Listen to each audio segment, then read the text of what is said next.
You're listening to the Cricket Podcast.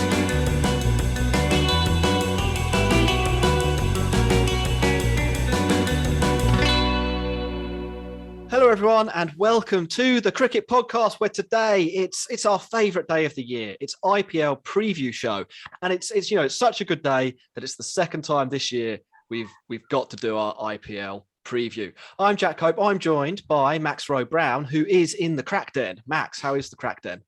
Well, I've turned the monitor around a bit, so it's not as obviously the crack den, but people wanted some more crack den action, so who am I to deny the people what they've asked for? So here we are. I'm very excited, Jack, to be talking about the IPL, getting back to some proper cricket after that nonsense 5-day rubbish that we've been sitting through. Yeah, as I said on the last podcast, we're white ball people now, aren't we? We don't care about red ball cricket. It's all about the road to the T20 World Cup and England's domination of India in the final. We're also joined by Dan Weston. Dan, it's good to have you back on the podcast for some expert insight. How are you getting on? Yeah, good to be back, Jack. Yeah, I'm good. Leicester won, so life's good. Dramatic finish. Probably a better finish than you'll see in any of the IPL matches over the next month or so. But yeah, I don't know. We're white ball people, though, as you say, so never can rule it out. So the way this is going to work for people on the podcast, this will either be about an hour and 20 minutes or it'll be two shows of us alternating between IPL teams from worst all the way up to best from the first half, and as we preview the second half. If you're watching on YouTube, it'll be 4 different videos, so hit subscribe, hit like. We're on the road to 10k subscribers. We're going to do it by the end of the IPL. We need about 2,000 more, so what better time to join than Sunrisers Hyderabad, the preview. Max, before we do get to the Sunrisers, though, can you give our listeners a little insight into what they should be doing and our key messages? Yeah, well, as Jack's already said, please do like and subscribe and help us along the road to 10k. But aside from that, also check us out on Twitter and Instagram at the Cricket Pod, and please also, if you want a bit of early content or you want to ask a question that will be guaranteed to be answered, then you can head over to Patreon and sign up there, the patreon.com/the Cricket Pod. Is that right? That is correct. Yeah, you get everything a little bit earlier, or everything that we don't do live a little bit earlier. And patience is not a virtue. Yeah, you get us talking about things that you thought about on a podcast that thousands of people listen to. What else could you want? Let's get on with this. Let's go on with this IPL preview, starting with the worst team in the first half of the 2021 IPL, the Sunrisers Hyderabad. Sunrisers, so far, they have managed to win just one solitary game from their 7 matches. Now, why has that happened? Well, they say in T20 cricket that there are 2 main ways to win: smash the hell out of the ball, beat the other team on the boundary count, or post 150 with the bat and grind it out with your bowlers. Sunrisers Hyderabad, they have decided not to listen to that advice and have taken a third route. And that route has entailed hitting no boundaries and being totally ineffectual with the ball. As a team so far, it's quite an impressive set of stats they've managed to accumulate. They cumulatively have the lowest boundary percentage, the lowest strike rate, the 3rd lowest batting average. They have the 2nd worst bowling strike rate, the 3rd worst bowling average, and they are 1/100th of a run from being in the bottom half for economy rate as well. In short, fellas, they are crap. Which I'm happy to say matches what we kind of predicted back before the first half of the IPL started back in March. No surprises from Hyderabad, except maybe that they've actually been worse than we thought they would be. Dan, is there anything from what I've just said that you disagree with? Are there any rays of hope for this team? Well, I think the ray of hope for Sunrisers is that there's a mega auction in about 2 months' time. Because they're going to probably have to win minimum 6, if not 7, of their remaining 7 matches to qualify. And I'm not quite sure where that comes from. I mean, maybe responsible Warner, who loses the dot ball avoidance mantra and flicks a switch and goes back. What do they call him when he was it the Bull? I don't know. I can't remember what. Yeah, he was called Bull for a while, wasn't he? Yeah, he needs to go back to that kind of play. Yeah. Angry and wants to hit boundaries, not calm and responsible, because that's got him nowhere in T20 cricket. No, it's a shame we haven't seen the Bull for a while, have we? I can't remember what happened between the Bull and now. But obviously a big event. The problem is with the rest of Sunrisers batting, he would be a bull in a china shop because they're not very good. You look at their other batters: Manish Pandey, Kedar Yadav. Vijay Forgot about him. Ridham Saha. There's not a lot to inspire confidence. Jason Roy. Again, not to inspire much confidence. And Jason Holder is an all-rounder who's coming off pretty mediocre CPL, captain of the team who came bottom with the worst metrics by quite a long distance. There's not much to be positive for, especially now they haven't got Johnny Bairstow either. Shining light.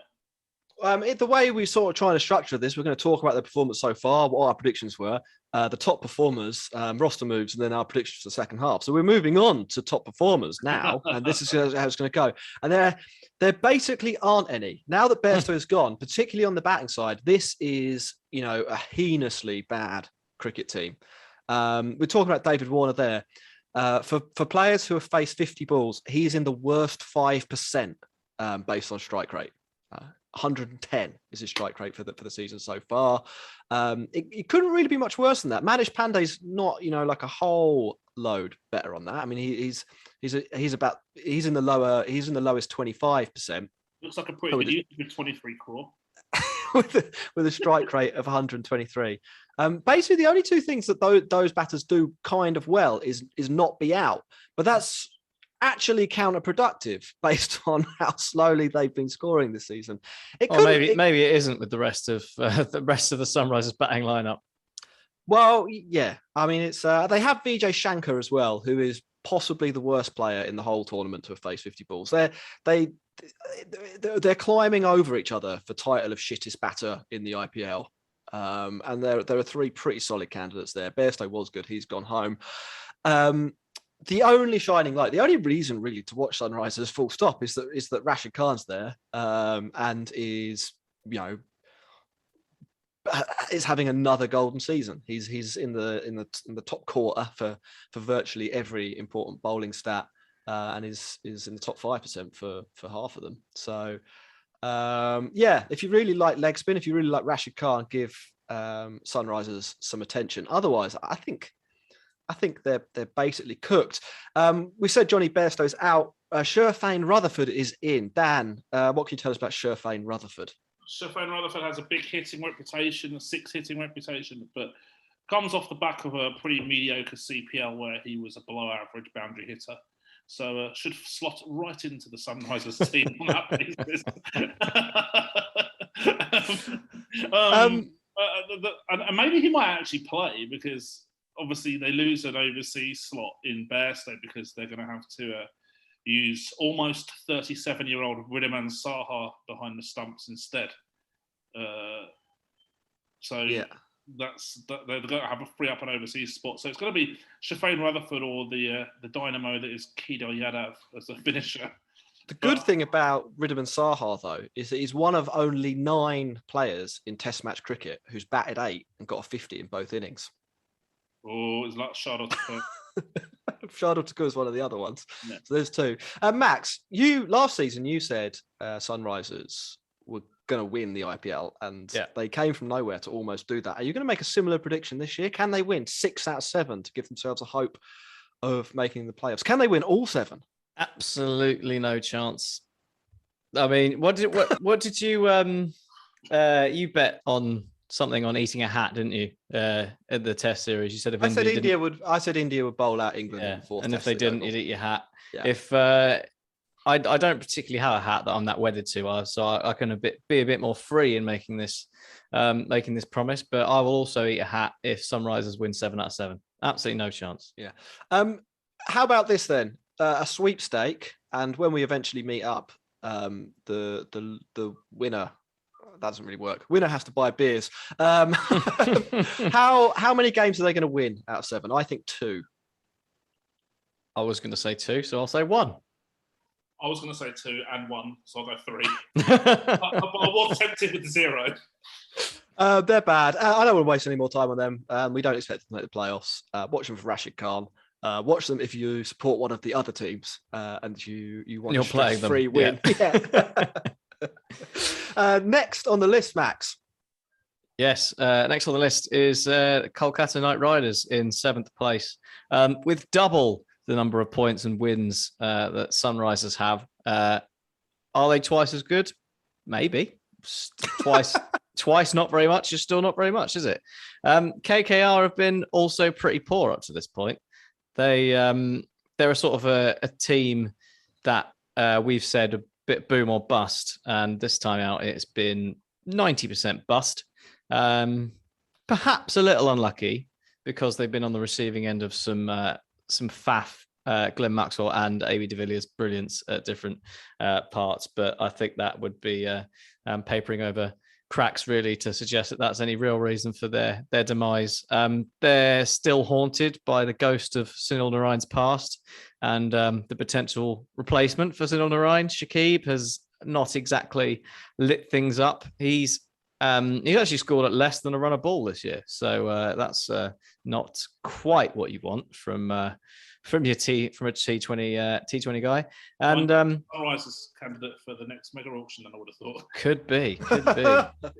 And he's not an Afghanistani spinner though, so he might not make the cut. That seems to be their favoured nationality. Let's not go down the Afghan route again after the last podcast. Questionable. And obviously last year, one of the big bits of news was their captaincy switch. They Morgan took over from DK halfway through the year, but hasn't really worked out this year. And anyone who's watched any of the cricket in England this year will know that DK has actually come over and done a sterling media job in various garments of resplendence and talked a lot of sense, and actually been quite nice to hear someone say things in the commentary box that aren't total nonsense. So maybe they should give him the captaincy back. Who knows? But as far as top performers go, again, not really much to say. I think most of their runs have been scored at the hands of Nitish Rana, but it's not really much in the way of positives to say about them, apart from their leading wicket taker Pat Cummins, who they no longer have. He's quit and he's been replaced by Tim Southey. Tim Southey, his IPL record isn't great in his last 3 seasons. So that's 2019 was his most recent outing. He's gone over 9 and over, and he actually went over 13 in the 3 games he played in 2019. But his overall T20 record isn't that bad. So we'll see whether he makes a difference or whether he even gets a look in, because if he could work out how to reverse age back to his peak years, I think he could be a shout here. But that's a big if. Yeah, some very questionable science required in the next 2 weeks. Maybe we can find a DeLorean on Auto Trader. I think to be honest, I think more likely is that Lockie Ferguson will actually get a run out, whereas before he was sort of previously squeezed out with the likes of Andre Russell, Morgan, Cummins, and one of the spinning all-rounders being in ahead of him. So maybe Lockie Ferguson will come in and turn things around for them. But aside from that slim possibility, again, I'm not seeing much from KKR to excite me. Is there anything that you two can put your fingers on that might give them a sniff?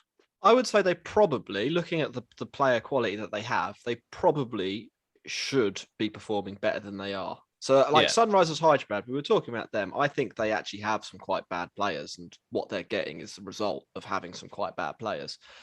Andre Russell is good. Kartik isn't terrible. Tripathi is a fairly acceptable batter. Chakravarti. Nitish Rana is not necessarily the worst Indian player you could have in that role. But all of them are getting out before they get in. So if you look at where KKR have really failed this year, they lose wickets way too frequently. And that means that your sort of master blaster, Andre Russell, is coming in at kind of odd times. I think he's been in the power play a couple of times in the IPL so far. That's just off the top of my head. So I haven't looked back at the scorecards for that, but I do remember him batting in the power play. And that's really not, where you want Andre Russell batting for you. I don't know. I don't see them really salvaging the season, but I do think that there are probably some better performances to come. If regression to the mean happens, then you wouldn't expect Owen Morgan to be terrible forever, as absolutely crap as he has been. You'd expect him to bat well once or twice. And the same for some of the other guys I just mentioned. I don't know, Dan, if you disagree or agree with any of that. Unfortunately for KKR, I actually do. I don't see it. So you look at. I think their squad's an utter mess, to be honest with you. So you look at the kind of general mantra, accepted wisdom. This isn't conventional wisdom. This is smart wisdom. that you need to have a strong domestic core to do well in a T20 tournament, right? We've seen it time and again. Where's their domestic core? We've got Dinesh Karthik, who's now a part-time commentator. We've got what else do we really have in terms of quality? Varun Chakravarti is decent. The rest of them are all like kids or Harbhajan. Yeah. They're like, no, this is not good. It's not good enough. There's no evidence to suggest that they're an above-average domestic team at all. They also spend a fortune on overseas players compared to all other teams. So they've gone completely against the correct team-building mantra. Now, Brenda McCollum, do I think he's a great coach? Well, we don't know. I'm very sceptical that great players tend to make great coaches. But what I do like about him is that he's really been very, very strong about the way they want to play, have no fear, and just kind of go for it. That kind of mentality that he's always kind of pushed onto people when he's been captain of a team before. But they haven't got the players who can do that. So you can. It's like a football team. You can say to them, I want to score. There's a reason Burnley don't play tiki-taka. If you don't have any strikers, you're screwed. So what you're saying is that they should play with more fear. Well, no, I don't know how they should play because I look at their squad and I think it's an absolute shambles. We've got Owen Morgan, who is gone back to London Spirit, Middlesex Morgan rather than England Morgan, probably because he actually can't work miracles. Despite what a lot of the media would have you believe. Shakib Al Hassan has done absolutely nothing for them. Russell has, but he can't do it all on his own. Cummins isn't coming back. We'll talk about that later. But Pat Cummins in this tournament has hit as many sixes as Dinesh Karthik and Owen Morgan put together. Now that's quite some stat. So I don't see it at all. I do not see it. I'm completely uninspired. And you talked about Southey. Southey for Cummins is about as big a downgrade as you could possibly ever wish to find. So I don't see it positive. And actually, it wouldn't surprise me if Sunrisers came above them. Well, there we are. That's no good for them. Unlucky Knight Riders. It's probably all over for you. Max, anything else on the Knight Riders? No, not really. I think from my point of view, it painted a fairly bleak picture, but I didn't think it was as bleak as what Dan's painted. But there we are. Number of wins. We might as well just do this for every team. Number of wins from this point in the tournament. I think they've got 7 games left. I think it's only Punjab who have played 8, or Punjab and Delhi. Punjab and Delhi, yeah. Yeah. KKR number of wins. Max, you can get to go first on this one. I'll go 3. You think they'll win 3 out of 7? Yeah, okay. I reckon there'll be enough Andre Russell madness. Yeah, I'd probably have gone 3, but I'll downgrade to 2. You stitched me up, Jack. I was about to go with 2, but I was going to say to you, if you wanted to do 2, I'll swap you for 1. So yeah, let's go 1. Let's go 1. Okay. You got to put your money where your mouth is. Yeah, you said they were going to come below Sunrisers. There you go. Yeah, we'll do it. They are, yeah. Well, look, none of us rate them. So that's 2 teams we've ruled out. We are going to take a quick break or end this video if you're watching on YouTube, and we will be back after that.